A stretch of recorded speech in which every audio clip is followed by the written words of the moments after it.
Bapa di dalam surga, terima kasih karena hari ini sekali lagi Engkau memberikan kami waktu dan kesempatan. Kami rindu bahwa hari ini Tuhan Kau boleh berbicara bagi setiap diri kami melalui firman-Mu. Kau yang akan mengurapi hamba-Mu dalam segala keterbatasannya. Biarlah Kau yang layakkan, Kau yang mampukan. Kau juga yang akan mengurapi setiap diri kami, hati kami Tuhan. Supaya kami boleh membuka hati kami di hadapan Tuhan. Dan kami rindu, kami diisi oleh firman-Mu. Sehingga itu menjadi kekuatan bagi setiap diri kami. Biarlah kami tidak hadir dalam kesia-siaan hari ini. Apapun kondisi kami Tuhan. Tapi kami ingin sekali lagi dilawat oleh firman-Mu. Sehingga firman itu boleh berbicara dan menguatkan kami.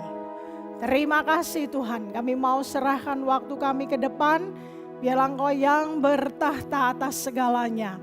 Kami mau serahkan waktu kami ini di dalam nama Tuhan Yesus, Allah kami yang hidup, Juru selamat kami satu-satunya. Haleluya, haleluya, amin. Silakan duduk rekan-rekan sekalian. Sekali lagi shalom semuanya. Kok lemes? Shalom. Iya, pagi-pagi memang waktunya kadang-kadang kita masih belum terlalu bersemangat begitu ya. Tetapi mari hari ini kita menjadi orang-orang yang siap untuk diisi dengan kebenaran firman Tuhan. Siapa yang sudah siap menerima firman Tuhan? Waduh, ada yang nguap malahan ya. Siapa yang sudah siap? Gitu ya. Siap untuk mendengarkan firman Tuhan. Kenapa? Karena setiap hari kita adalah orang-orang yang membutuhkan akan kebenaran firman Tuhan. Setiap hari ada banyak sekali hal yang menjadi tantangan dalam kehidupan kita, yang dimana kita tidak bisa melawan dengan kuasa kita sendiri. Nah rekan-rekan, hari ini tema yang diberikan adalah Together as One. Dan bagi Anda yang belum kenal, nama saya Irene, ada di sebelah sudut bawah. Hari ini kita mau belajar bagaimana sebenarnya kita bisa menjadi sebuah kesatuan. Nah teman-teman, kalau kita bicara, tahu film ini ya? Inside Out, siapa yang sudah melihat Inside Out 3? Sudah nonton? Belum nonton? Oh enggak nonton ya? Film ini seru loh teman-teman. Ini menggambarkan, menceritakan ada banyak sekali emosi di dalamnya. Di mana ada perbedaan-perbedaan satu dengan yang lainnya. Tetapi ketika mereka harus mengerjakan sesuatu bersama, maka di sanalah terjadi hal-hal yang sebenarnya keributan itu mulai terjadi. Salah satu contoh ya, Joy itu adalah tipe yang digambarkan dengan sukacita, selalu ribut, selalu happy-happy aja bawaannya gitu. Tapi ada satu yang digambarkan begitu pemarah begitu ya. Satu yang selalu sedih, apa-apa selalu nangis.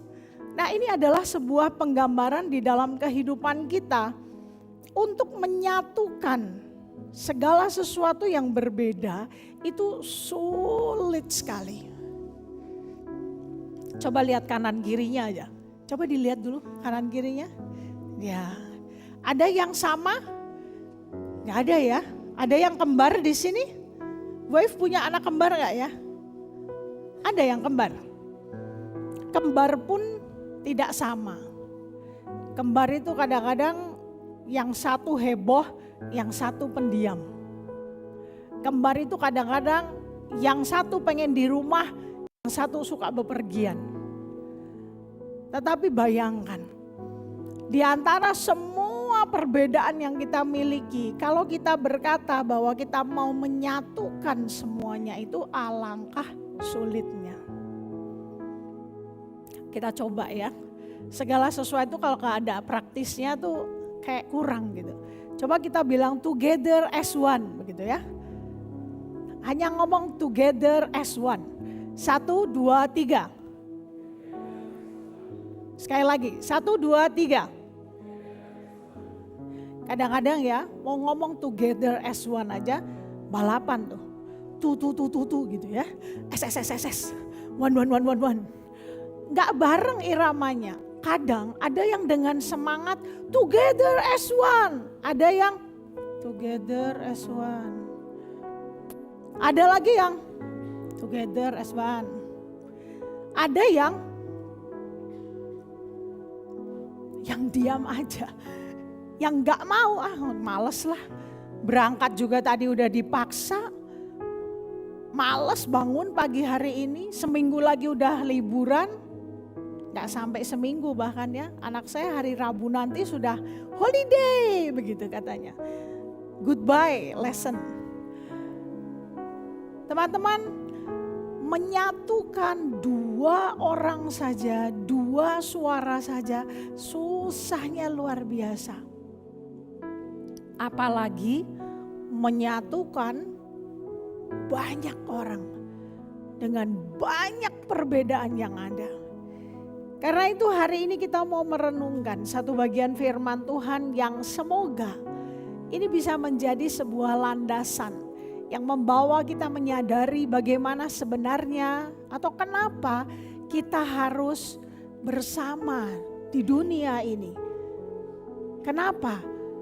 Kenapa saya harus punya rasa untuk rindu bersama-sama sebagai kesatuan? Gak usah lah, hidup masing-masing aja. Gak usah lah sama kanan kiri.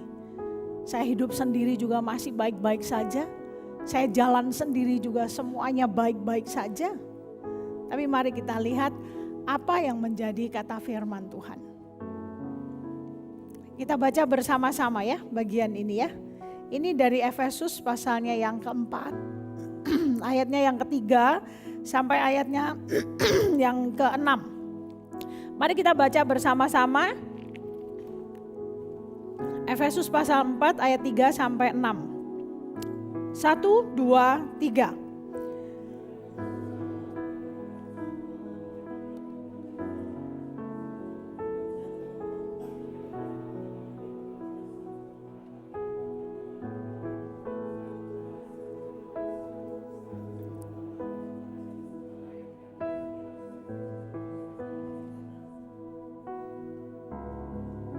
Ya, rekan-rekan sekalian, dari Efesus ini jelas dinyatakan bagaimana sebenarnya firman Tuhan mengatakan berusahalah memelihara kesatuan roh oleh ikatan damai sejahtera. Firman Tuhan dengan jelas menyatakan bahwa memang kesatuan itu harus diperjuangkan. Berusahalah. Kalau kita tidak memperjuangkan sebuah persatuan, kesatuan, maka akan sulit sekali kita ini bersatu. Teman-teman pasti pernah kerja kelompok ya. Kalau kita bikin sebuah kerja kelompok, biasanya selalu saja ada satu orang atau bahkan dua orang yang punya beda pendapat. Ada yang kadang-kadang gak mau mengerjakan bersama-sama. Males-malesan, gak datang, gak bisa datang, gak cocok sama kelompoknya. Apalagi kalau kelompoknya ditentukan dari sekolah. 1, 2, 3, 4, 5 jadi satu kelompok. 1, 2, 3, 4, 5 jadi satu kelompok. Lalu kita lihat sebelah kita, aduh males lah kelompok sama dia lah. Kadang-kadang itu yang terjadi dalam hidup kita. Satu kelas dengan orang yang kita benci. Bayangkan 1 tahun kita harus menjadi satu kelas dengan orang yang menyebalkan. Tapi kita dipersatukan oleh apa? Oleh keadaan. Tapi hal-hal demikian, kalau kita menyadari dalam kehidupan ini, kalau kita tidak memperjuangkan untuk kita memelihara sebuah kesatuan, maka semuanya sebenarnya sedang berjalan dengan maunya masing-masing. Dan disitulah awal kehancuran.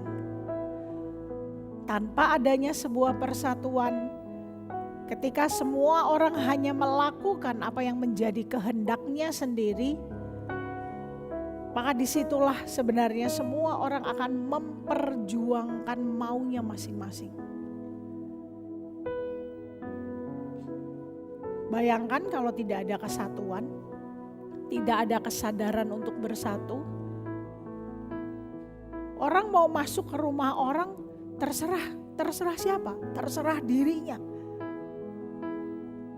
Kamu duduk gitu ya, terus kamu ambil handphone teman di sebelahmu, terus kamu banting. Terserah, bebas. Kamu tiba-tiba pukul teman di sebelahmu, terserah, bebas. Kamu tiba-tiba lempar tas temanmu, terserah, bebas. Kalau tidak ada penghargaan akan kesatuan, hari ini bahkan kamu tidak perlu duduk di tempat ini. Kamu boleh pulang, kamu boleh pergi, kamu boleh tidur, kamu boleh ngapa-ngapain aja. Bayangkan jika di dunia ini semua orang dibebaskan untuk melakukan apa yang menjadi keinginan pribadinya. Alangkah hancurnya dunia ini. Karena itu firman Tuhan hari ini menyatakan, berusahalah memelihara kesatuan roh oleh ikatan damai sejahtera. Karena Tuhan tahu masing-masing individu manusia itu ketika berjuang sendiri-sendiri hanya akan menjadikan sebuah kehancuran. Dan itulah Tuhan ingin menyadarkan bagi setiap diri kita, bahwa kita ini adalah satu tubuh, satu roh, dipanggil kepada satu pengharapan. Menyadari bahwa kita itu satu Tuhan, satu iman, satu baptisan, satu Allah dan Bapa dari semua. Allah yang di atas semua dan oleh semua dan di dalam semua. Alasan ini adalah alasan yang paling kuat yang bisa kita pegang. Ketika kita menyadari bahwa kita memiliki satu Tuhan dan kita dipanggil sebagai satu tubuh di dalam Dia. Kenapa saya harus menghargai orang lain? Karena saya tahu bahwa kami sama-sama orang-orang yang Tuhan ciptakan dengan segala kelemahan dan kekurangan. Karena itu teman-teman, mari kita melihat bagaimana kita bisa memperjuangkan untuk kita bisa together as one. Karena perjuangan itu selalu tidak mudah. Orang berjuang itu tidak pernah mudah. Kamu sedang berjuang dalam studimu, itu tidak mudah. Orang lain berjuang dalam pekerjaannya, itu tidak mudah. Orang lain berjuang dalam keluarganya, itu juga tidak mudah. Tetapi kita mau melihat beberapa hal yang bisa menjadikan satu kesadaran. Rekan-rekan sekalian, mari kita menyadari bahwa setiap diri kita itu berbeda. Tuhan ciptakan kita hari ini satu dengan yang lainnya berbeda.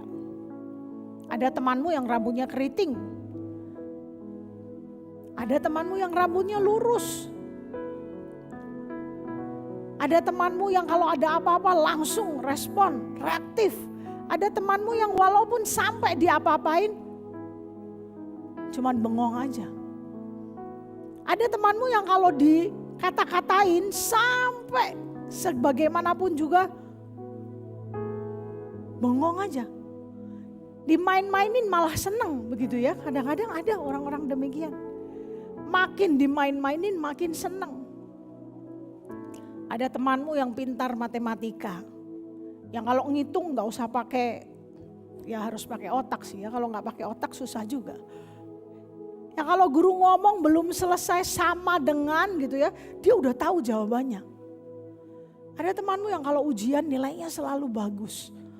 Tapi ada temanmu yang belajar mati-matian, ujiannya nggak pernah bagus, tesnya nggak pernah bagus. Padahal udah belajar mati-matian begitu. Tapi itulah diri kita dalam hidup ini. Setiap diri kita diciptakan oleh Tuhan berbeda. Karena itu apa? Walaupun kita berbeda, yang harus menjadi tujuan dari hidup kita adalah kita harus mengejar untuk bagaimana kita menjadi pribadi yang utuh dan baik sesuai yang Tuhan mau. Rekan-rekan sekalian, dalam hidup kita hari ini Kalau kita tidak menjadi pribadi kita yang utuh seutuhnya, maka sebenarnya kita pun tidak akan mengalami satu kehidupan yang baik adanya. Kita diciptakan oleh Tuhan, semuanya punya panggilannya masing-masing. Semua punya bentuknya masing-masing. Kenapa saya kasih gambar seperti puzzle? Puzzle itu potongannya tidak sama. Tetapi dalam keberbedaan yang ada, ketika mereka menjadi puzzle-puzzle yang utuh, maka mereka akan dengan mudah dipersatukan. Kadang-kadang dalam hidup ini, kita suka iri melihat orang lain. Kenapa ya? Dia diciptakan pintar sekali pelajaran. Kenapa saya bodoh? Tapi waktu di lapang basket, yang pinter megang bola aja gak bisa. Tapi kita ahli basket. Waktu bermain musik, yang penyanyi merasa kok hebat banget ya bisa main musik luar biasa. Tapi yang bermain musik ketika disuruh bernyanyi belum tentu bisa. Dia bisa memainkan alat musik dengan begitu indahnya. Tetapi ketika harus bernyanyi, ternyata bukan itu talentanya.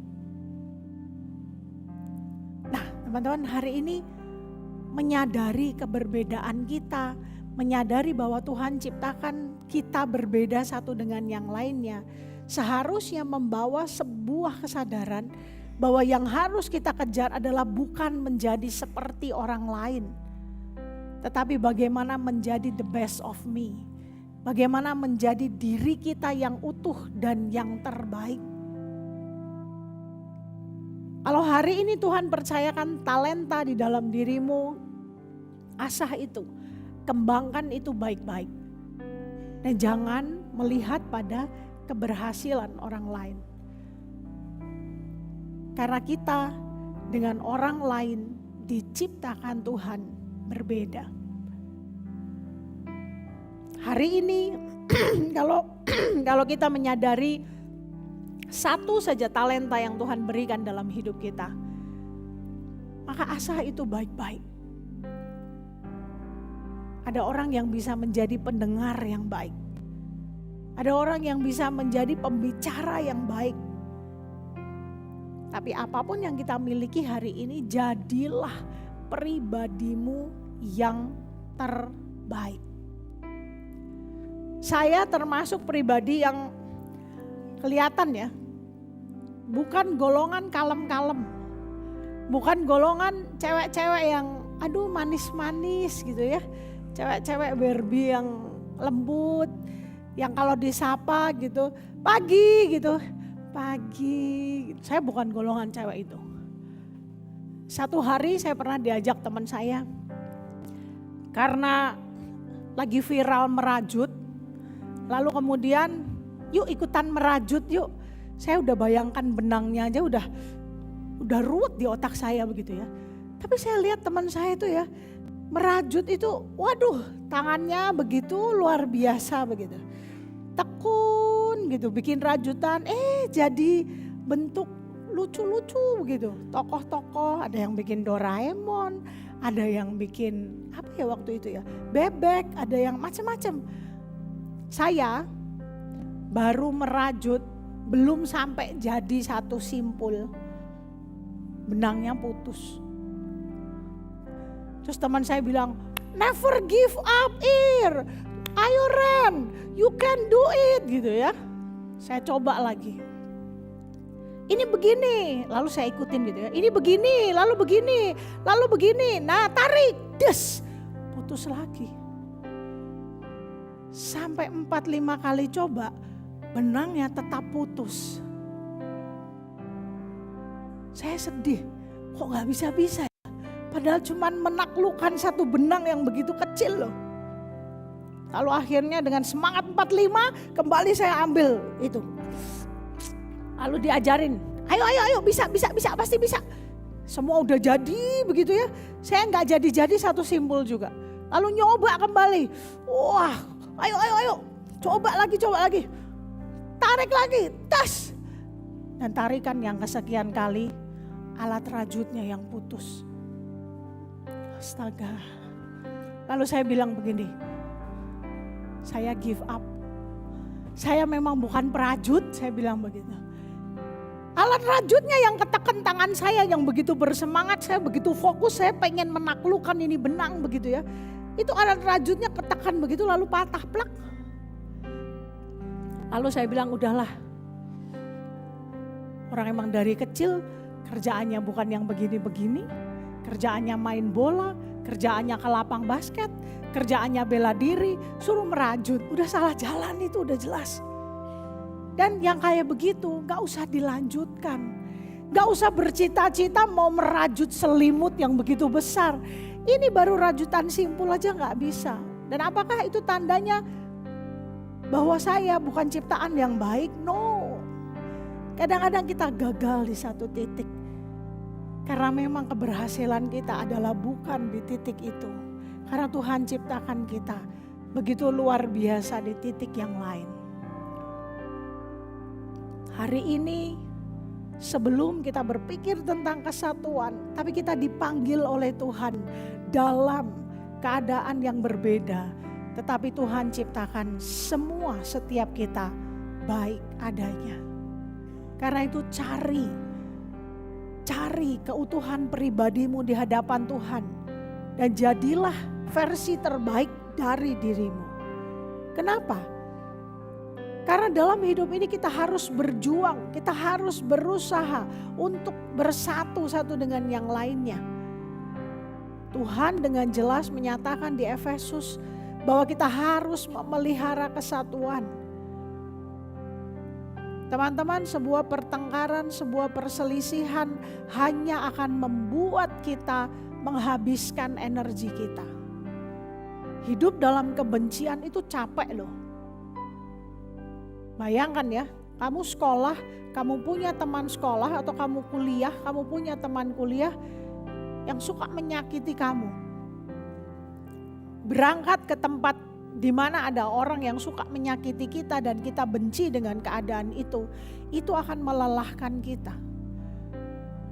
Kita baru jalan begitu ya, lalu berhadapan dengan orang yang menyebalkan itu.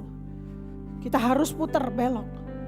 Lalu kita cari jalan yang lain padahal arah kita cuma di situ.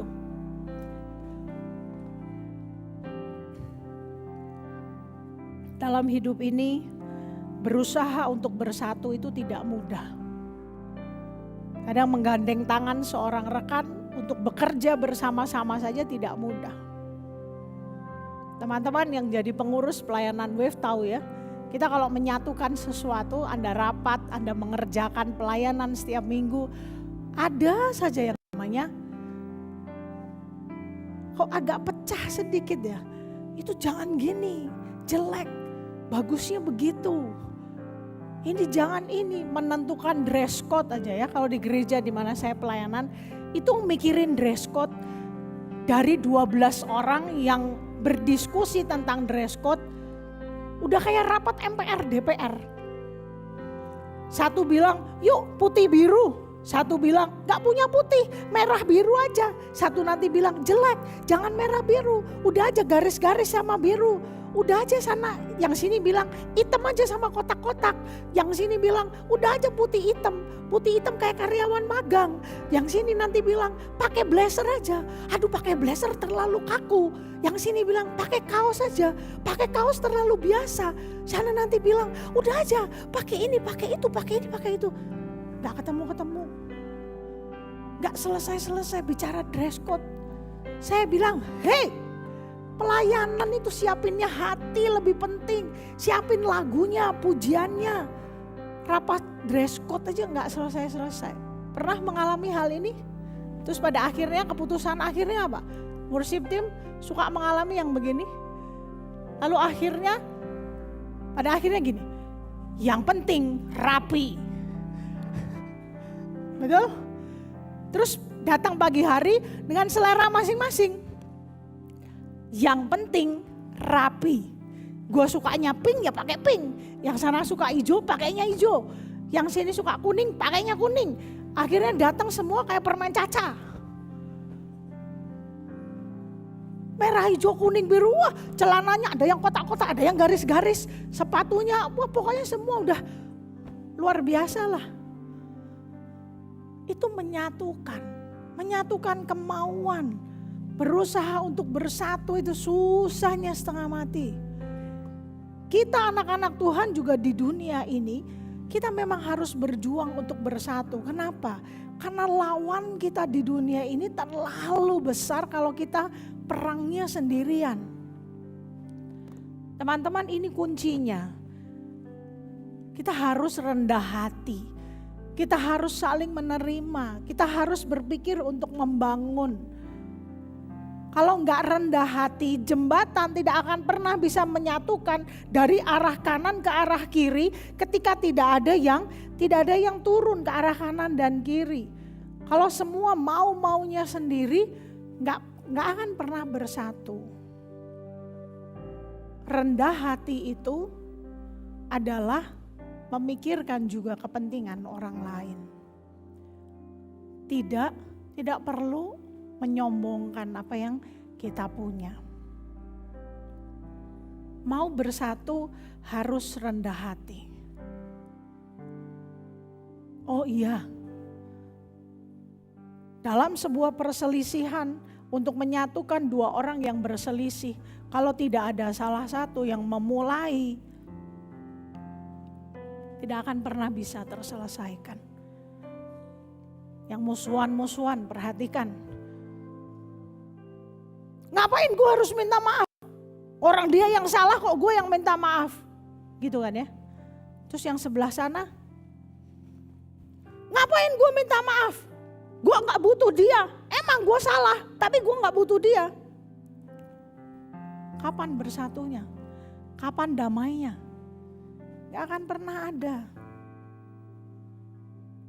Satu kali Ciren pernah, memang waktu itu sudah ada masalah sebelumnya dengan satu orang. Ini waktu mahasiswa begitu ya.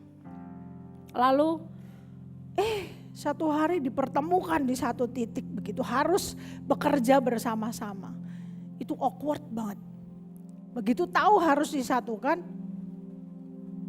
mukanya aja udah kayak tempe gitu ya. Lurus kotak-kotak. Lihat sana, lihat sini, aduh kapan mulai ngomongnya. Tapi karena dia lebih muda, saya lebih tua, saya merasa bahwa saya yang harus memulai. Lalu saya bilang, tapi ngomong awalnya juga gak yang langsung, wah penuh kasih gitu ya, Roh Kudus bekerja. Gak gitu juga, kita sebenarnya anak Tuhan susah sekali. Ini mau dikerjain kapan? Gengsi dong, ya enggak? Ya terserah Ci, mau ini. Ya udah, ini gini-gini. Itu kerjasama itu kayak gitu. Ya udah gini, ya udah kamu gini. Akhirnya ngerjain masing-masing, terus nanti ketemuan gitu ya. Udah ngerjain masing-masing, terus pas ketemuan, ya ini gini. Udah, wah lama-lama saya juga jengkel gitu ya dengan kondisi seperti itu. Enggak enak teman-teman. Akhirnya, karena saya sadar, saya ini anak Tuhan. Saya harus rendah hati. Saya buka itu jubah kesombongan. Saya lepaskan itu jubah kebenaran. Saya yang merasa benar, saya datang sama dia. Ini sebelum kerja, ngomong dulu deh. Saya minta maaf ya. Selama ini begini, saya minta maaf. Lalu otomatis dia bilang gini, enggak lah Cey, aku yang salah. Enggak lah aku yang salah. Aku yang salah loh, malah ribut lagi gitu ya. Perkara aku yang salah malah jadi ribut lagi. Tapi pada akhirnya kami berdamai dan menyadari, walaupun dalam hati nih ya, emang ente yang salah, emang kamu yang salah. Tapi anak Tuhan gak boleh begitu.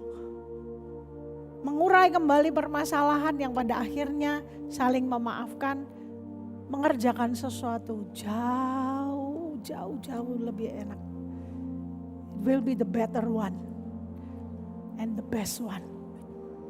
Kamu kalau pelayanan masih ada hati yang mengganjal, pelayananmu akan jadi sesuatu yang sia-sia.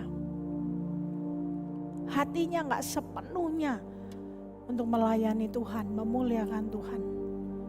Karena itu jadilah orang yang rendah hati. Dan kalau ada orang yang datang ke kita meminta maaf, mau damai, mau mengajak kita bersatu untuk mengerjakan sesuatu, terima. Pikirkan untuk saling membangun. Kadang-kadang ya, ada orang yang datang ke kita itu tukang kritik, betul? Kamu ini loh, ini, kamu ini, ininya jelek, ininya. Ada orang-orang demikian. Tapi kalau kita belajar untuk menerima, mendengar, dan berpikir untuk membangun bersama-sama. Kadang-kadang tukang kritik itu memang dibutuhkan di dalam hidup kita. Tapi kritikannya kadang-kadang pedes kayak cabai domba. Mulutmu bau gitu ya, gak enak ya. Kita langsung kayak pengen tutup mulut. Kamu itu bau badannya. Satu hari saya pernah sama anak saya waktu itu kira-kira usia 5 tahun. Lalu saya jemput jemaatnya ini habis jalan-jalan. Waktu itu di Jogja.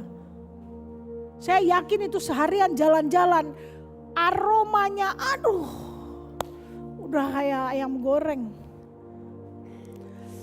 Itu begitu masuk ke dalam mobil, saya jemput berlima. Anak saya duduk di paling depan, saya setir mobil, lalu mereka masuk. Ci, sorry loh ya ngerepotin. Begitu masuk saya sudah tahu. Aroma surgawi.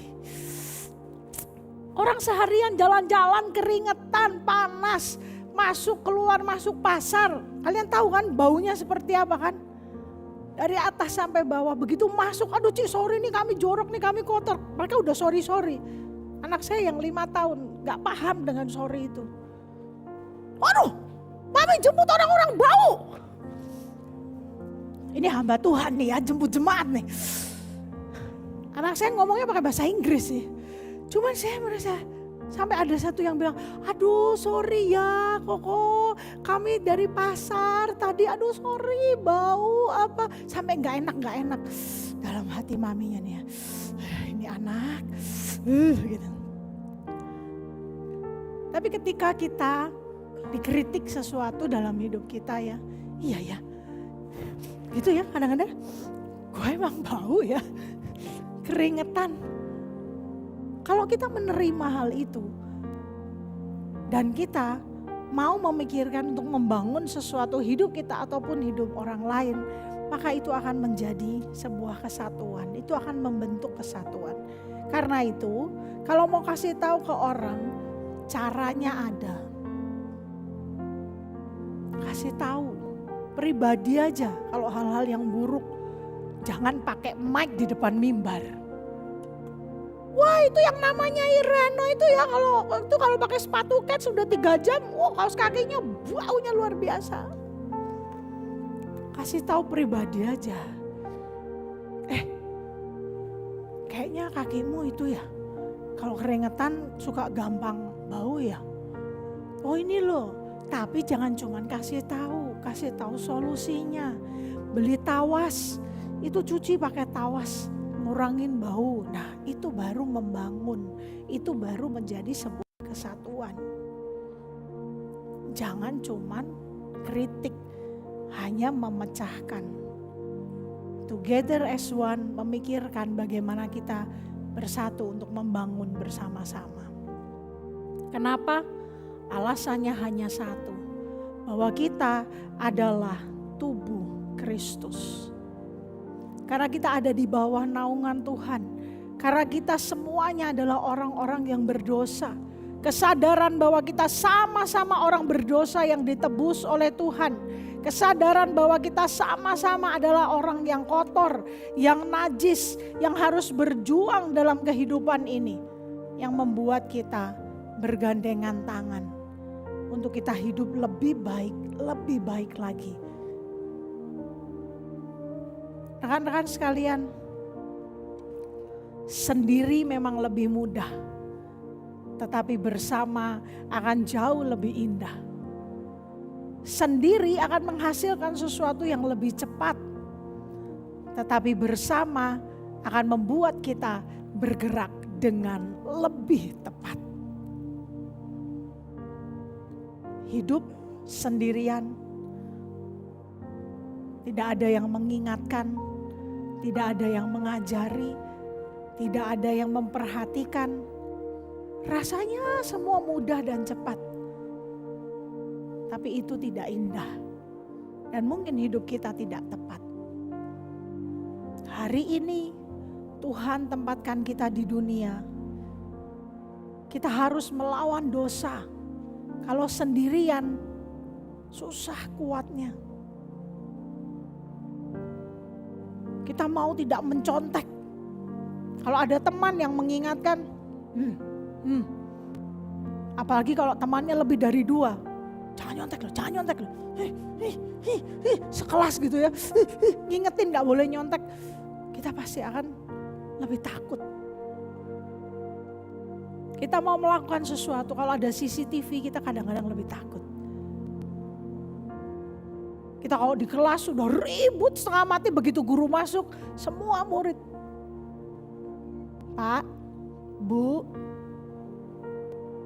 adanya orang lain di sisi kita sebenarnya dipakai Tuhan untuk membentuk hidup kita jauh lebih baik di dalam Tuhan. Hadirnya orang lain di dalam hidup kita untuk membentuk kita menjadi sebuah gambaran yang indah. Pasal, semua kepingan pasal yang berbeda. Ketika itu dipersatukan, maka itu akan menjadi sebuah gambaran yang indah. Hari ini Tuhan panggil kita untuk kita bergandengan tangan. Untuk kita menang dari dosa. Untuk kita hidup lebih baik. Untuk kita menemukan versi terbaik dalam hidup kita. Just live together as one. Hiduplah dalam kesatuan. Supaya kita sadar untuk mengerjakan apa yang menjadi kehendak Tuhan dalam hidup kita.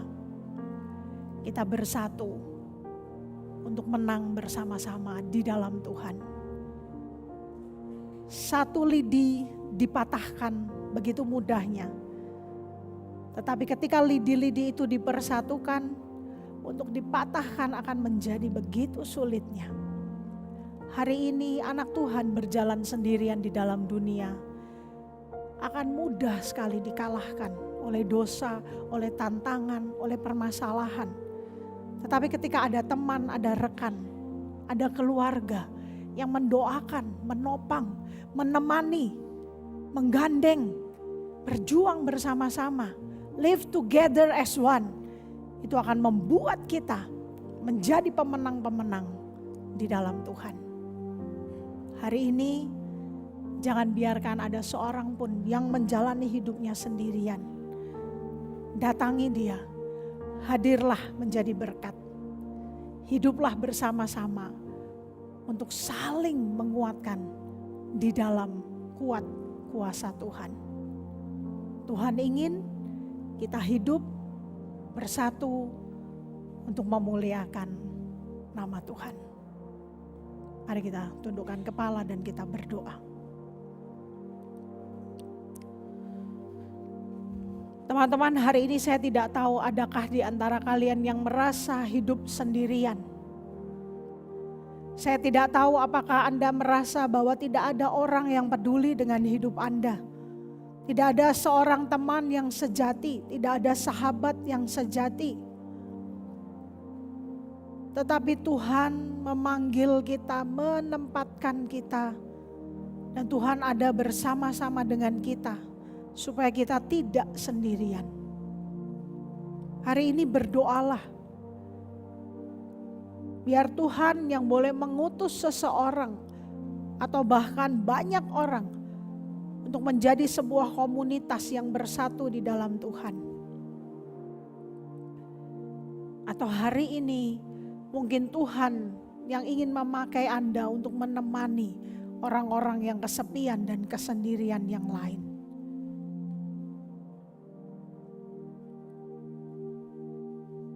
Bapa di dalam surga,